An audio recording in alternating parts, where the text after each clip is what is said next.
Well, happy Easter, everyone. Are you excited?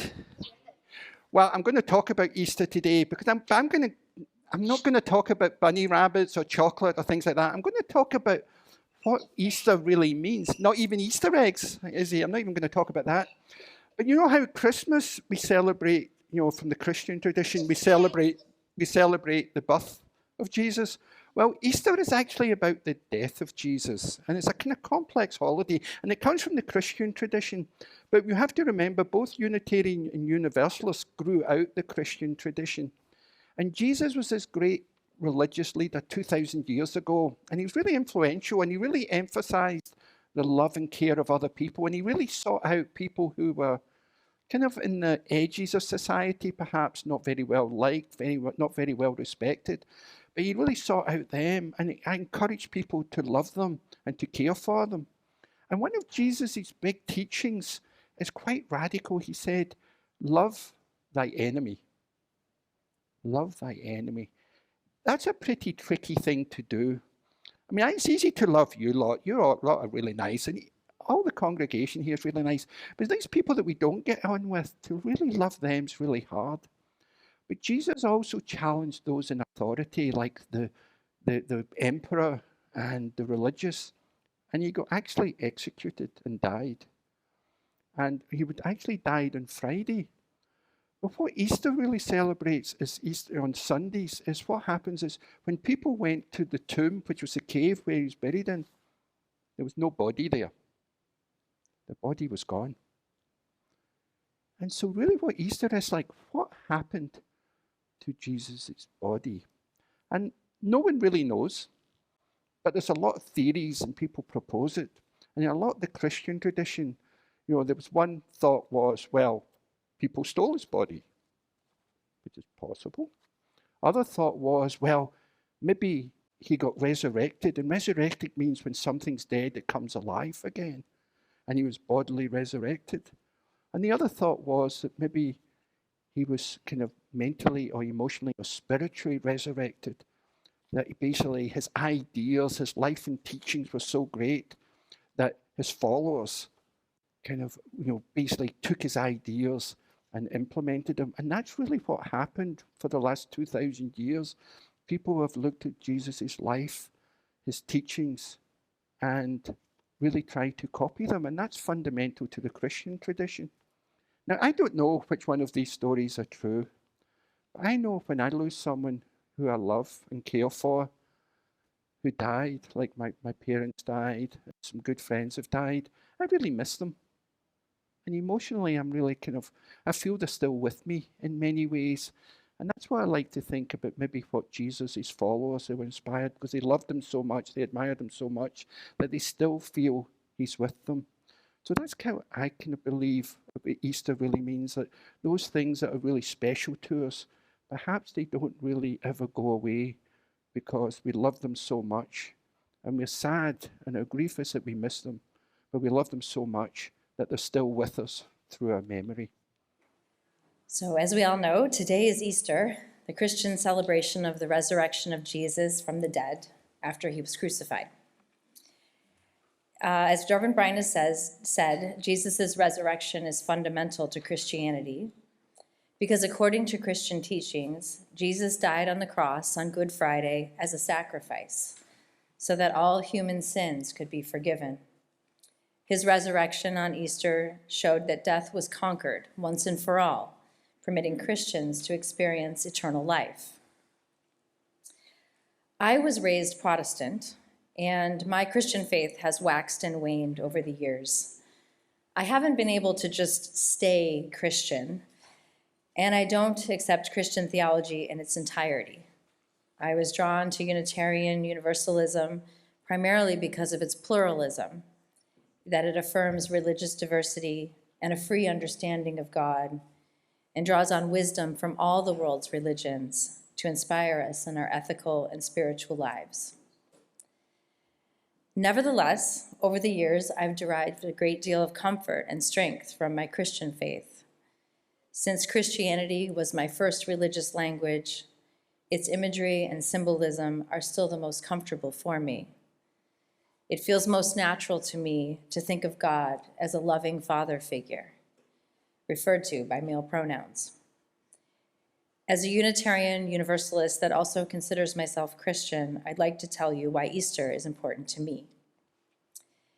In true UU fashion, I'll start with telling you what's not important about it.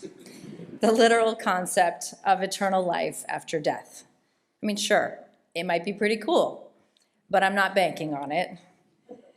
I think of resurrection in a different sense. In her book, Pastrix, The Cranky, Beautiful Faith of a Sinner and Saint, author and Lutheran minister Nadia Bolz-Weber writes, "The Christian faith, while wildly misrepresented in so much of American culture, is really about death and resurrection. It's about how God continues to reach into the graves we dig for ourselves and pull us out, giving us new life in ways both dramatic and small. The graves I dig for myself are primarily those of guilt and shame. I feel guilty about things that I've done or not done, whether it be with my family, my work, my community, or the wider world. I feel shame that all my failures and mistakes simply make me not enough or too much. Not good enough, not strong enough, not loving enough, not kind enough, not competent enough, too angry, too self-absorbed, too judgmental, too mean. At these times, the voices in my mind are anything but kind. Anger is pointed like an arrow at my chest, and I'm in a war of me against me. It can feel like I'm drowning in a deep, dark well of shame, a grave I've dug for myself. But eventually in these moments, somehow, usually through a contemporary Christian song or a guided meditation, but sometimes connection with a family member or friend or with nature, I hear messages that I am not alone, that everything will be all right, that God is with me every moment of my life, that God's hands are holding me, that he'll never let me go, that all will be made well again. And I am pulled out of the grave of shame.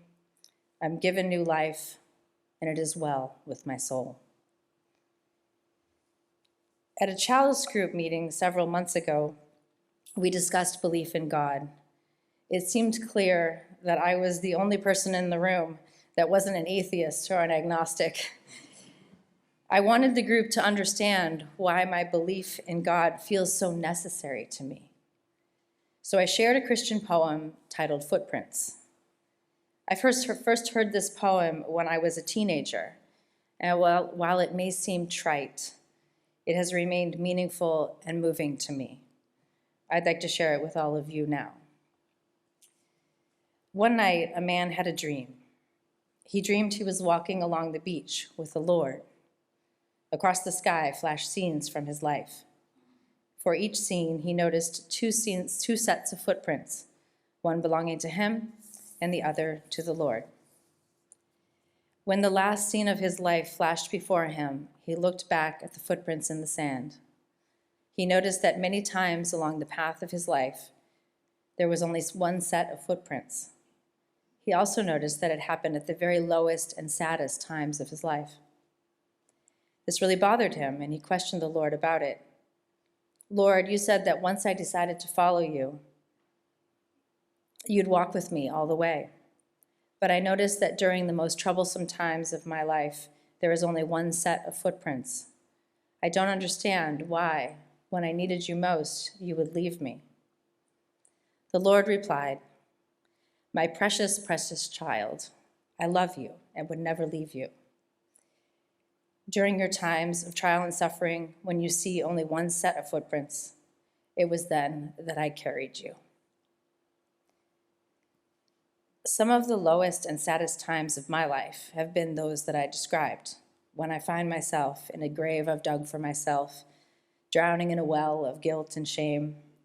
And like the man in the poem, I believe that many times God has reached into that well, lifted me out, and carried me for a while until I was resurrected enough that I could walk on my own 2 feet again. I'd like to open with the words from the great African-American minister and theologian, Reverend Dr. Howard Thurman. All around us, worlds are dying, and new worlds are being born. All around us, life is dying, and life is being born. The fruit ripens on the tree. The roots are silently at work in the darkness of the earth against a time when there shall be new lives, fresh blossoms, green fruit. Such is the growing edge. It's that extra breath from an exhausted lung. The one more thing to try when all else has failed. The upward reach of life when weariness closes in upon all endeavor. This is the basis of hope in moments of despair. The incentive to carry on when times are out of joint and men have lost their reason. The source of confidence when worlds clash and dreams whiten into ashes. The birth of a child, life's most dramatic answer to death. This is the growing edge incarnate. Look well to our growing edges. Those are the words of Reverend Dr. Howard Thurman. Well, this is the last of a series of services we've been in transformation. Transformation was the theme for the month of March. Though I suspect it's not the last time I'm going to be preaching about transformation. You may be disappointed. Easter is really about transformation, from hope to despair, from hope from despair, joy from sadness, life from death. And that growing edge that Reverend Dr. Thurman talks about is that promise of new life. I think there's an amazing transformation that the Christian religion has done with the idea of a cross. You probably notice there's a cross on this stole. The cross was an instrument of execution and torture. It's where Jesus died. And yet, Christianity, through transforming that symbol, have made it a symbol of hope and love for many, many people. The empty crosses. In much of the Catholic tradition, you'll often see the crucified Jesus on the cross, which to me is a very different meaning, the idea, the symbol of suffering. But in most Protestant traditions, the cross, Jesus is not there. It's like the empty tomb. The body's not there. Something else has happened. There's something beyond suffering. But the cross, as I talked about in Time for Ologies, and as Barbie talked about in her reflection, the cross can often be seen as this key. If you have faith in the cross, that's the key to everlasting life. But another great African-American liberation theologist, Dr. James Cone, says the cross is lens to see how our society persecutes, scapegoats, and sacrifices the marginalized. He often talked about how the cross in Rowan's time was the equivalent of the lynching tree in American states of the South. And he saw that transformation of the cross could be that sign of hope, that calling of each of us to transcend our histories, to transcend our power and privilege, to bring a new life to this world, to overcome, but not forget the sad history of racism in North America in particular and throughout the world. And I mentioned in the Time for All Ages that resurrection can signify the hope that Jesus' followers found in carrying on his ministry and will inspire and energize his followers to live into his teachings. And it's often said that Unitarian Universalists have kind of rejected Jesus, but as Barbie so eloquently said, that's not true. As many of us are connected, and even if we don't give Jesus as a primary thought, I think we are all growing up in North America are influenced by the life and teachings. But one thing that Unitarian Universalists will acknowledge, and I acknowledge this myself, even though I don't identify as Christian, is that I do respect and am influenced and inspired by the life and teachings of Jesus. But unlike many Christians, I do not spend time on the death and resurrection of Jesus. I want to kind of explore the idea of resurrection, because I think many of us in Unitarian Universalists maybe just reject the idea of resurrection. And I mentioned in Time for All Ages, the idea of a spiritual resurrection as opposed to a bodily, physical resurrection. I want to give you a metaphor resurrection. And I mentioned this to someone earlier and they laughed, but I'm actually quite serious. Composting as a sign of resurrection. Composting. I know it is funny. But you think what soil is? Soil is something that can transform that which is dormant into that which is life. With water, with sun, with air, with care, with nurturing, sometimes with human help.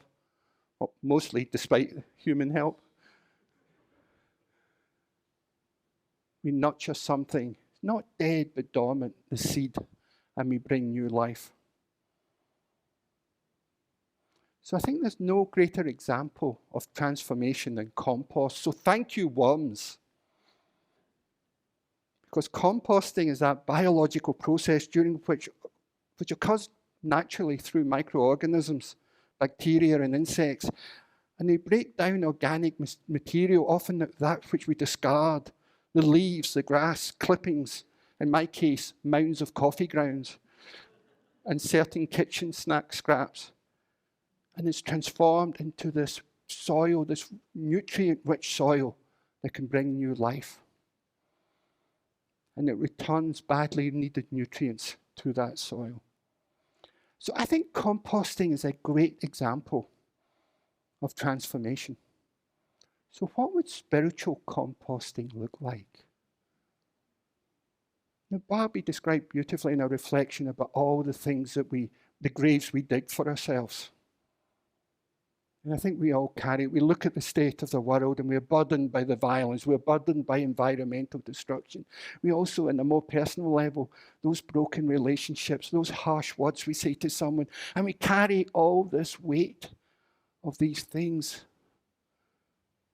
that cause us suffering, cause our pains, cause our feelings of guilt, cause our feelings of shame. And we might sometimes ignore it, but we carry that as a huge weight throughout us. So I'm going to invite you as an act of composting. Imagine taking that weight and looking at it and analysing it. Because those things that really hurt us, those things that cause us suffering, means those are things we really care deeply about. We maybe even love, and we've hurt. If you know the composting process is messy, it's smelly, and so some of our past. But what if we could take that, these causes of suffering that we all have, what if we could take that and compost it and transform it into something life-affirming, life-enhancing, and perhaps even life-saving? Because that's what our world needs now. Those things that hurt us most are those things we care most about. So we need to pay attention to them. And can we transform those causes of suffering to bring more beauty, more joy, more justice, more love, more compassion, more care into the world?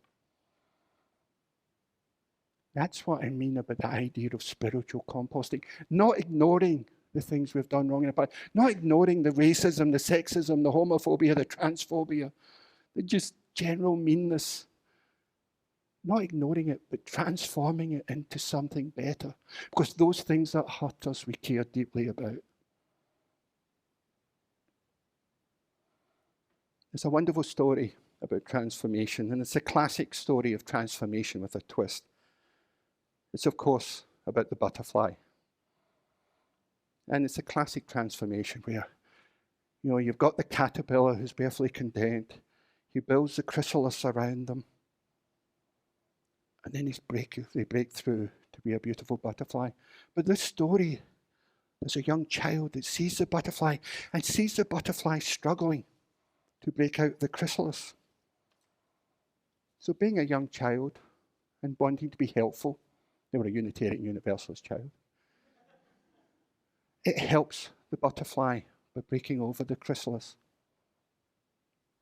The butterfly gets out, but can't fly.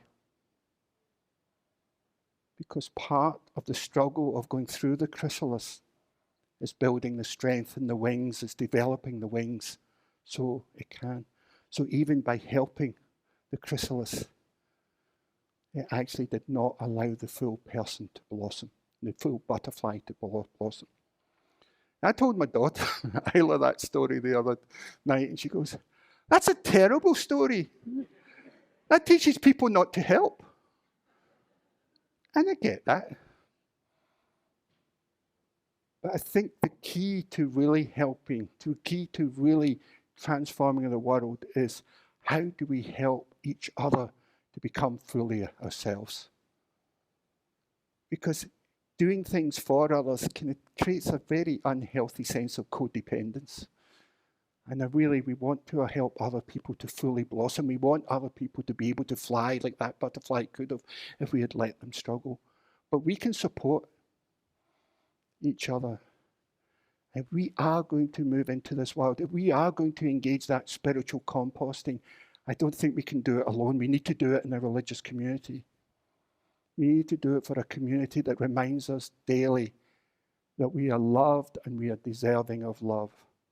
And we'll nurture each other. We'll support each other. We maybe help each other, but we want to help each other to blossom, not to help each other to weaken. We want to encourage everyone in their agency. I think the seeds of our hope for a better world do lie in our despair at the state of the world. Despair is a powerful emotion if we don't dwell in it, if we use it as a motivation to get beyond our guilt and shame, to call us to action, to call us to agency, to call us to support one another, to fully blossom into who we can be. And we need to think of resurrection not as an event, but as a process of transformation. A process of spiritual composting, that stuff that hurts us, that's caused us misery, that causes us guilt and shame, and transform that into something life-affirming, life-enhancing, and perhaps even life-saving for the planet we love so dearly.